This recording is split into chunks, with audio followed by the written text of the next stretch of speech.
келесі монша ретритін өткізуге сақ моншасына келдім. Жаңағы ол парилка. Бұның ішіндегі колокольчикті көрдіңізді ғой, қоңырау. Қоңыраудың дауысы адамның миындағы бүкіл ойды өшіріп тастайды. Частота вибрации адамның миын тазартады. Яғни ана парилкада сіз ағзаңызды токсиндерден тазартасыз, терімен бірге ағзадағы бүкіл зиянды нәрселер шығады, және миыңыз тазартасыз. Енді мынау жуынатын бөлмесі, қабырғасының барлығы сақ дәуіріндегі петроглифтер. Мына жерді қарасаңыз, мынау тұзды су.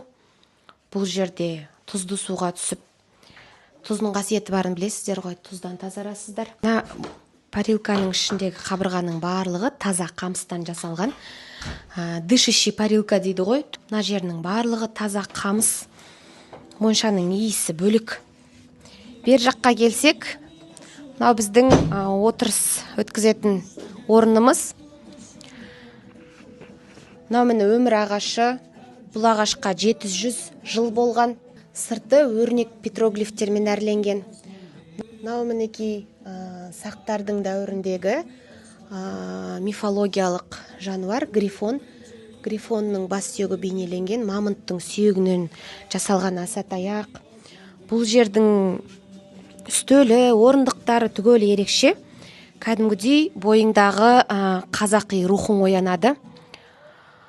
Өте керемет монша. Және біздің келесі ретрит осы жерде өтейін деп отыр.